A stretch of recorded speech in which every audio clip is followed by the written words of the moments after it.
ಆ ಕೊಲೆಗಾರ ತಪ್ಪಿಸ್ಕೊಳಕ್ ಸಾಧ್ಯನೇ ಇಲ್ಲ.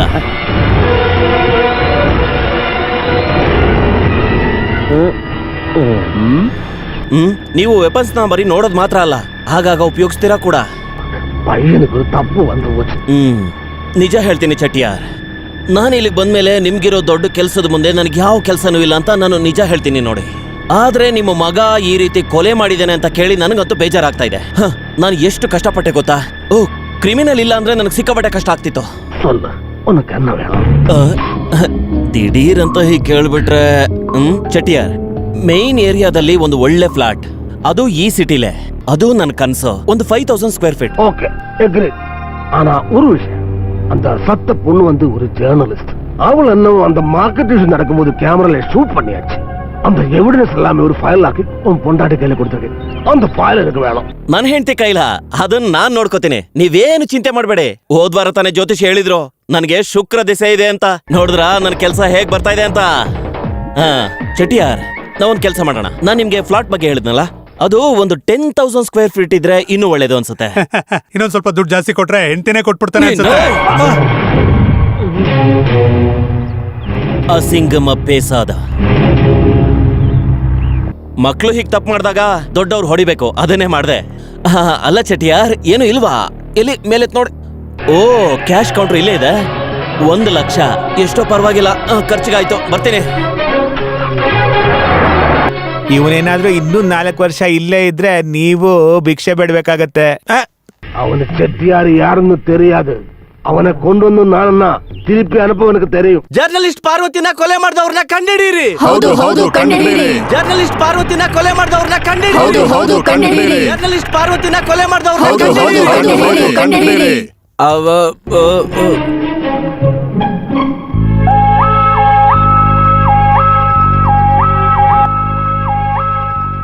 ಲಂಚ ತಗೊಂಡು ಕೆಲಸ ಮಾಡಬೇಡಿ. ಹೇ, ನಿನ್ನನ್ನೇ ಇನ್ನು ಜೋರಾಗಿ ಹೇಳಿ. ಲಂಚ ತಗೊಂಡು ಕೆಲಸ ಮಾಡಬೇಡಿ. ಲಂಚ ತಗೊಂಡು ಕೆಲಸ ಮಾಡಬೇಡಿ. ಲಂಚ ತಗೊಂಡು ಕೆಲಸ ಮಾಡಬೇಡಿ. ಲಂಚ ತಗೊಂಡು ಕೆಲಸ ಮಾಡಬೇಡಿ. ಸಬ್ ಕಲೆಕ್ಟರ್ ರಾಘವಣ್ಣ, ನನ್ನ ವೈಫ್ ಬಂದ್ಲಾ? ಬಂದು 1 ಅವರ್ ಆಯ್ತು. ಓ ಮೈ ಗಾಡ್, ಮನೇಲಿ ಟಿಫನ್ ಮಾಡಿಲ್ಲ, ಅದಕ್ಕೆ ಇಲ್ಲೇ ಬಂದ್ಬಿಟ್ಟೆ. ಹೋಗ್ ನೋಡ್ತೀನಿ. ಸೀತಾ, ಏಯ್ ಸೀತಾ, ನೀನ್ ಯಾವಾಗ ಬಂದೆ? ಫೋನ್ ಮಾಡಿ ಹೇಳ್ಬೇಕಲ್ವಾ ನಾನು ಬಂದಿದ್ದೀನಿ ಅಂತ. Constable, 2 coffee. ಸಕ್ಕರೆ ಜಾಸ್ತಿ ಬೇಕಾ ಕಮ್ಮಿ ಬೇಕಾ? Stop it. ನಿಮ್ ಬಗ್ಗೆ ವಿಚಾರಿಸಕ್ ಬಂದಿರೋ ಹೆಂಡತಿ ಅಲ್ಲ ನಾನು. I am sub collector Sita Lakshmi on duty.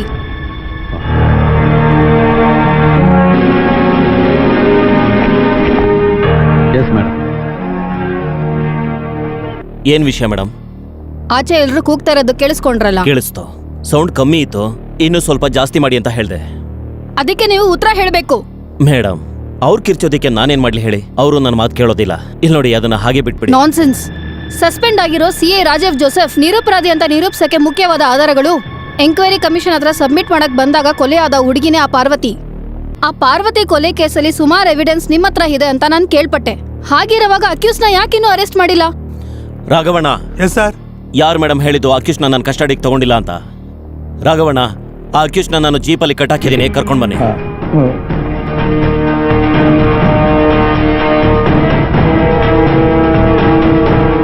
Post mortem report ಇಂದ ಹಿಡಿದು ಎಲ್ಲ ರಿಪೋರ್ಟ್ ನಲ್ಲೂ AK-47 ಗನ್ನ ಯೂಸ್ ಮಾಡಿದ್ದಾರೆ ಅಂತ ನನಗೆ ರಿಪೋರ್ಟ್ ಬಂದಿದೆ. ಇದಕ್ಕೂ ಮುಂಚೆ AK-47 ಯೂಸ್ ಮಾಡಿದ ಆ ಅಕ್ಯೂಸ್ಗೆ 2 ದಿನಗಳ ಮುಂಚೆ ಜಾಮೀನ್ ಸಿಕ್ಕಿದೆ ಅನ್ನೋ ಇನ್ಫಾರ್ಮೇಶನ್ ಕೂಡ ನನಗೆ ಸಿಕ್ಕಿದೆ. ಅದಕ್ಕೆ ಅವನ್ನ ನನ್ನ ಕಸ್ಟಡಿಗೆ ತಗೊಂಡಿದ್ದೀನಿ. ಇವನ್ನ ಪೂರ್ತಿಯಾಗಿ ವಿಚಾರಣೆ ಮಾಡಿದ್ರೆ ಪ್ರತಿಯೊಂದು ಡೀಟೇಲ್ಸ್ ಇವನೇ ಹೇಳ್ತಾನೆ. ನಾನು ಹೇಳೋದಿಲ್ಲ ಸರ್. ಏನು ನೀನ್ ಹೇಳಲ್ವಾ? ನನಗೆ ಡೀಟೇಲ್ಸ್ ಅಲ್ಲಿ ಏನು ಗೊತ್ತಿಲ್ಲ ಸರ್. ನೀವು ಊಟ ಕೊಟ್ಟು ನನಗೆ ಏನಾದ್ರು ಪ್ರಶ್ನೆ ಕೇಳಿದ್ರೆ ಎಲ್ಲ ನಾನೇ ಮಾಡಿದ್ದು ಅಂತ ನಾನೇ ಒಪ್ಕೊಂಡ್ಬಿಡ್ತೀನಿ ಸರ್. ನೀವೇನ ಕೊಲೆ ಮಾಡಿದ್ದು? ಹೌದು, ನಾನೇ ಆ ಕೊಲೆಗಾರ. Yes, I did it. ಯಾಕಾಗಿ ನೀವು ಅವಳನ್ನ ಕೊಲೆ ಮಾಡಿದ್ದು? ಕೊಲೆಯಲ್ಲಿ ಪ್ರಶ್ನೆ ಇಲ್ಲ, ನಾನ್ ಕೊಂದ್ಬಿಟ್ಟೆ. ಗನ್ ಇದ್ದಿದ್ರೆ ಸುಟ್ಕೊಳ್ತಿದ್ದೆ, ಇಲ್ಲ ಅಂದ್ರೆ ಒಡೆದ್ ಸಾಯಿಸ್ತಿದ್ದೆ. ಕೇಳಿದ್ರಲ್ವಾ, ಕೊಲೆಗಾರನೇ ಕೊಲೆ ಮಾಡಿದ್ದೀನಿ ಅಂತ. ಅಯ್ಯ, ಹೀಗ್ ಮಾತಾಡೋದನ್ನ ಬಿಟ್ಟು ಆ ಮೀಡಿಯಾದವ್ರನ್ನ ಕರೀರಿ. ನಾನ್ ಕೊಲೆ ಮಾಡಿರೋ ಒಂದ್ ಸಂತೋಷದ ವಿಷಯ ಈ ಊರ್ನವ್ರಿಗೆ ಗೊತ್ತಾಗ್ಲಿ. ರಾಘವಣ್ಣ, ಲಾಕ್ ಹಿಮ್. Yes sir. ಏನಾಯ್ತು? ಬರ್ಲಿಲ್ಲ ಅಂದ್ರೆ ಎತ್ಕೊಂಡು ಹೋಗ್ತೀರಾ? ಏಯ್, ನೀವೇನಕ್ಕೆ ಬಾಗ್ಲು ಹಾಕ್ತಿದ್ದೀರಾ? ಅದಕ್ಕಲ್ಲ,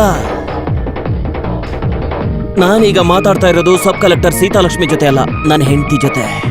ನಾವಿಬ್ರು ಒಟ್ಟಾಗಿ ಸೇರ್ಕೊಂಡ್ರೆ ಇಡೀ ಊರೇ ಏನು ಮಾಡಕ್ಕಾಗಲ್ಲ. ಸಿಟಿ ಹತ್ರದಲ್ಲೇ ಒಂದು ದೊಡ್ಡದಾದ ಮನೆ ತುಂಬಾ ಓಡಾಡೋ 1 ಡಜನ್ ಮಕ್ಕಳು. ಅವ್ರು ಓದು, ವಿದ್ಯಾಭ್ಯಾಸ ಅದಕ್ಕೆಲ್ಲ ಹಣ ಬೇಕು ಅಲ್ವಾ? ಈ ಗೌರ್ಮೆಂಟ್ ಕೊಡೋ ಸಂಬಳದಿಂದ ನಾವ್ ಏನು ಮಾಡೋದಿಕ್ಕಾಗಲ್ಲ. ಅದಕ್ಕೆ ನಾವಿಬ್ರು ಒಂದಾದ್ರೆ ಏನ್ ಬೇಕಾದ್ರೂ ಮಾಡ್ಬೋದು. ನೋಡು, ಇಲ್ಲಿ ನೋಡ್ದ್ಯಾ, 1 ಲಕ್ಷ ಒಂದೇ ನಿಮಿಷದಲ್ಲಿ ಬಂದಿರೋ ದುಡ್ಡು. ಕೊಲೆಗಾರನ ತಪ್ಪಿಸ್ಕೊಳ್ಳೋಕೆ ಹೆಲ್ಪ್ ಮಾಡಿದ್ದಕ್ಕೆ ತಾನೇ ಇದು ಅಲ್ವಾ? ನಾನು ಇದನ್ನ ಬೇಡ ಅಂದ್ರೆ ನನ್ನ ಮೇಲ್ನವ್ರು ತಗೋತಾರೆ. ಅದಕ್ಕೆ ನನ್ನ ಇಟ್ಕೊಂಡೆ ಅವರು ಎಸ್ಕೇಪ್ ಆಗ್ಲಿ. ಅದಕ್ಕೆ ನಾನು ಈ ದುಡ್ಡು ತಗೊಂಡಿದ್ದು. ಒಂದ್ ಸಬ್ ಕಲೆಕ್ಟರ್ ಹತ್ರ ಮಾತಾಡ್ತಿದ್ಯಾ ಅಂತ ತಿಳ್ಕೊ. ಏ ಇಲ್ಲ, ನನ್ನ ಹೆಂಡತಿ ಹತ್ರ. ನನಗ್ ಗೊತ್ತು ಏನ್ ಮಾಡ್ಬೇಕು ಅಂತ. ಬಾಗ್ಲಿ ತೆಗಿ. Sita. You? Okay okay okay.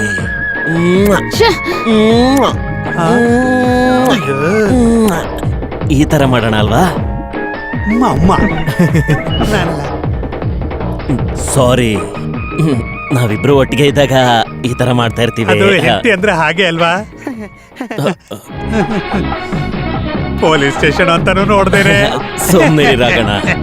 ಏ ಸೀತಾ, ಒಂದ್ ವಿಷಯ ಹೇಳೋದ್ ಮರ್ತ್ಬಿಟ್ಟೆ.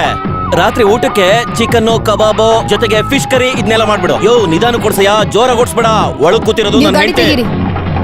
ಏಯ್, ನಮ್ ಕುಟುಂಬದ ವಿಷಯದಲ್ಲಿ ನಿಮ್ಗೇನ್ ಕೆಲಸ? ಅಯ್ಯೋ ಬೇಡ ಪಾಪ.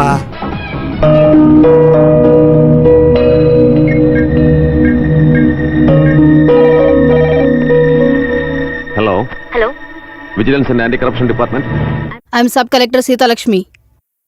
ದುಡ್ಡು ಇಸ್ಕೊಂಡು ಕೇಸ್ನ ಮುಚ್ಚಿಡೋದು ನಿಜಾನೇ. ಇದನ್ನ ನಾನಷ್ಟೇ ಬಳಸ್ಕೊಂಡ್ರೆ ಚೆನ್ನಾಗಿರಲ್ಲ. ಇದ್ರಲ್ಲಿ ನಿಮ್ಗೂ ಪಾಲಿದೆ. ನನಗೆ ಬೇಡ ಸರ್. ಆ? ನಾನು ಬರೋ ಸಂಬಳದಲ್ಲೇ ಸಂತೋಷವಾಗಿ ಬದುಕ್ತಿದ್ದೀನಿ. ರಾಗಣ್ಣ, ನಿಮಗ್ ಬೇಡ ಅಂದ್ರೆ ಬಿಡಿ. ಆ ಕಾನ್ಸ್ಟೇಬಲ್ ಕರೀರಿ, ಕೊಡ್ತೀನಿ. ಆ ಪಾಪಿ ಲೋಕನಾಥನ್. ಆ ತರ ಎಲ್ಲ ಏನೂ ಆಗಲ್ಲ. ಲೋಕನಾಥ್ ಎದುರಾಗಿ ಕೇಸ್ನ ಪ್ರೂವ್ ಮಾಡೋದಕ್ಕೆ ಯಾವ ಲಾಯರ್ ಕೈಲೂ ಆಗಲ್ಲ. ಅದಕ್ಕೆ ಎಲ್ಲ ಕೆಲಸನೂ ಮಾಡ್ಬಿಟ್ಟೆ. ರಾಗಣ್ಣ, ನೀವು ಆ ಕಾನ್ಸ್ಟೇಬಲ್ಗಳನ್ನ ಕರೀರಿ. ಈ ದುಡ್ಡನ್ನ ಅವ್ರಿಗಾದ್ರೂ ಕೊಡ್ತೀನಿ. ಏನ್ ನೀವು?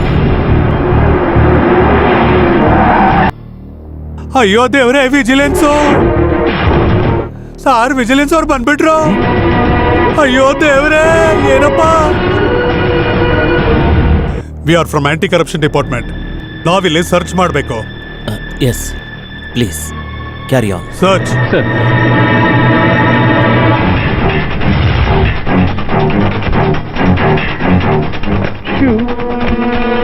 ನಿಮ್ಮನ್ನ ಸ್ವಲ್ಪ ಚೆಕ್ ಮಾಡ್ಬೇಕು. ನಾನೇನು ತಗೊಂಡಿಲ್ಲ. ಇಲ್ಲಿ ಯಾರು ತಗೊಂಡಿಲ್ಲ. ನಿಮ್ಮನ್ನು ಸ್ವಲ್ಪ ಸರ್ಚ್ ಮಾಡಬೇಕು. My body. Yes, okay, come on.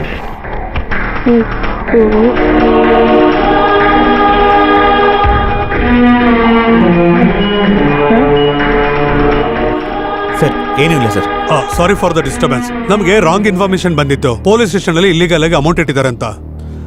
Thank you for your cooperation. It's my pleasure. Come on.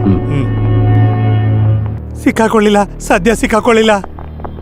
ಅಯ್ಯೋ ದೇವ್ರೆ, ಈಗ ತಾನೇ ನನಗೆ ಜೀವ ಬಂತು. ಸಾರ ದುಡ್ಡು ತಿನ್ಬಿಟ್ರಾ? ಇಲ್ಲಿ ನೋಡು ರಾಘವಣ್ಣ, ಆ ದೇವರು ನನಗೆ ಕೊಟ್ಟಿರೋ ಹಣ ಅದು ಯಾವಾಗ್ಲೂ ನನ್ನ ತಲೆಯಲ್ಲೇ ಇರುತ್ತೆ. ನಿಮ್ಮ ಬುದ್ಧಿನೇ ಬುದ್ಧಿ ಸರ್. ತಪ್ಪು ಮಾಡಿದ್ರು ಅದನ್ನ ಸರಿಯಾಗಿ ಮಾಡ್ಬೇಕು. ಸಂತೋಷವಾಗಿದೆ, ನನಗೆ ಸಂತೋಷವಾಗಿದೆ. ನೀನು ಅವನಿಗೆ ಫೋನ್ ಮಾಡಿ ಕೇಳು, ಆ ಲಂಚ ತಗೊಂಡಿರೋದಕ್ಕೆ ಎಷ್ಟು ದಿನ ಸಸ್ಪೆಂಡ್ ಮಾಡಿದ್ದಾರೆ ಅಂತ. ನನಗದನ್ನ ತಿಳ್ಕೊಳ್ಳೋ ಆಸೆ ಆಗ್ತಿದೆ.